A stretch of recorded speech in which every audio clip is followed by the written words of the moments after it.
Hello everyone, this is Yash Sharma here and very good evening to all of you. बात कर लेते हैं Nifty और बैंक निफ्टी के बारे में।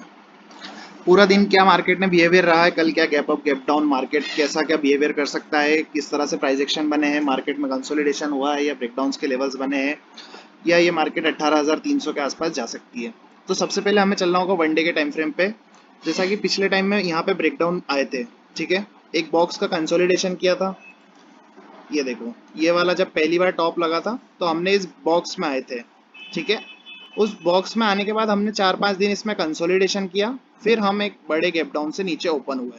उसके बाद जो रिकवरी आई वो एक जेन्यून थी, लेकिन इवेंचुअली हमने डाउन साइड के टारगेट जो हमारे 17,300 के थे उसको एडमिट किया, उस पर हमने अचीवमेंट पाई, ठीक है। फिर अगेन मार्केट इस टॉप के आसपास आ गया है, जो कि एक अगेन मैसिव रेजिस्टेंस है, बट स्टिल मार्केट यहाँ पे सस्टेनेबल नहीं है। इसमें एक बार वापस 17,300 के आसपास तक के लेवल खुलने चाहिए, जैसा कि ये बॉक्स के अंदर ही ये कहीं ना कहीं क्लोज होने की कोशिश करी है इसने, ठीक है। तो इवेंचुअली मार्केट में मैं एक डाउन साइड का मूव और एक्सपेक्ट करता हूं, जो डाउन साइड का मूव वापस इसको 17,350 17,300 तक के लेवल को लाएगा। किस तरह से लाएगा? किसी भी डाउन साइड मूव में एक बार बाउंस बैक आता ही आता है, और वो बाउंस बैक ये रहा, ठीक है। अब इस बाउंस बैक के बाद जो हमारे नीचे के टारगेट्स निकल के आएंगे वो टारगेट्स रहेंगे 17,200, 17,250 और 17,300 के आसपास, जो कि इसके पिछले लो हैं। इस लो से वापस बाउंस करे मार्केट, फिर निकले प्राइस एक्शन बना के, फिर कुछ ऐसे प्राइस एक्शन बना के फ्लैग एंड पोल्स के हिसाब से निकले, तो फिर 17,300 का हमारा अल्टीमेट टारगेट अपसाइड में रहेगा बिफोर सितंबर एंड। लेकिन मैं चाहता हूं कि कल फेड मीटिंग है, फेड की पॉलिसी है, इसके पहले ही मार्केट ये गैप डाउन आपको दिखा दे। गैप डाउन कल 100-200 पॉइंट का भी हो सकता है, मोर देन उससे भी हो सकता है, या फ्लैट टू नेगेटिव भी जा सकता है, ठीक है। अब बात कर लेते हैं आपको इंट्राडे में कल कैसे प्ले करना है। पूरे दिन आज रेंज बाउंड मार्केट जिस तरह से रहा है, continue upside upside upside upside moment को इसने कंटिन्यू रखा है। लेकिन देखिए, कहीं ना कहीं ये जिसने 15 मिनट के टाइम फ्रेम पे सभी ईएमए के नीचे क्लोजिंग दी है, ठीक है। यहाँ पे इसको सपोर्ट मिल रहा है 200 ईएमए, 50 ईएमए, 50 ईएमए और 100 ईएमए का, लेकिन इसने 220 ईएमए के पूरे नीचे क्लोजिंग दिए है, ठीक है। तो कल यदि ये जो हाई लगा था, सॉरी आज का जो लो है, अगर लेकर आपको गैप डाउन से टूटता हुआ दिखता है, तो आपका डाउन साइड का पहला टारगेट ये रहेगा 17,525 का। 17,525 से लेके 25 से लेके 30 तक के आप डाउन साइड के टारगेट्स के लिए प्ले कर सकते हैं। जैसे ही 17,500 ब्रेक होता है, उसके नीचे एक दो कैंडल क्लोज होती है और प्राइस एक्शन बनता है, तो फिर आपका इवेंचुअली जो टारगेट रहेगा वो रहेगा 17,350 फॉर द डाउन साइड।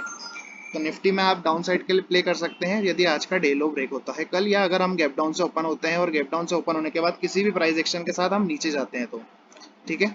ये हो गया आपके निफ्टी के लेवल। 17,660 के आसपास आपको एक सपोर्ट मिलेगा। अगर इस सपोर्ट को भी हम ब्रेक करते हैं तो फिर फर्दर आपके डाउन साइड के टारगेट 17,200, 17,525, 17,530 ये सब रहेंगे। उसके नीचे निकलता है, एक आधी कैंडल क्लोज होती है, ये लो ब्रेक होते हैं, ये सभी जो पिछले टाइम ब्रीच हुए थे, अगर ये सब ब्रेक होते हैं तो फिर 17,350, 17,250 ये आपके डाउन साइड के टारगेट रहेंगे।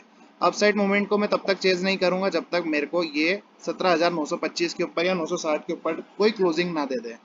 जब तक इसके ऊपर नहीं निकलता है मार्केट, पिछले हाई को ब्रेक नहीं करता है किसी अच्छे प्राइस एक्शन से, किसी अच्छे वॉल्यूम से, तब तक मैं बाइंग साइड का कैंडिडेट नहीं रहूंगा, ठीक है। ये हो गए आपके निफ्टी के टारगेट्स। अब बात कर लेते हैं बैंक निफ्टी की। बैंक निफ्टी ने भी पूरे दिन अंडर परफॉर्म किया है, इस रेंज के ऊपर खुला है जिसमें ये काफी दिन से कंसोलिडेशन कर रहा था, ठीक है। इतना बड़ा गैप अप लिया, अराउंड 100-250 पॉइंट का इसने गैप अप लिया है। गैप अप लेने के बाद एक बड़ी सी कैंडल बनाई बुलिश, उसके बाद स्टिल इसने इसको कंटिन्यू रखा है, बट अगेन ये डबल टॉप की कैटेगरी में ही आया है। यानी कि आप देखो, वन डे के टाइम फ्रेम पे चलते हैं। वन डे के टाइम फ्रेम पे आप जाके देखोगे, सारी ड्रॉइंग्स रिमूव कर देता हूँ। वन डे के टाइम फ्रेम पे देखोगे तो स्टिल बियरिश यहाँ पे पोजीशंस क्रिएट है, यानी कि यहाँ पे बियर की पकड़ अभी भी है, पहले भी थी, अभी भी है, और ये डाउन मूव के बाद एक रीटेस्ट है। तो इस रीटेस्ट के हिसाब से मार्केट यहाँ से अगेन एक फॉल लेगा, जो कि 39,700 के आसपास मार्केट को लाएगा, ठीक है, यानी कि इस 220 ईएमए के आसपास। तो निफ्टी में भी यही व्यू है और बैंक निफ्टी में भी यही है। तो बैंक निफ्टी में यदि आपको पोजिशनल अपसाइड प्ले करना है तो फिर आप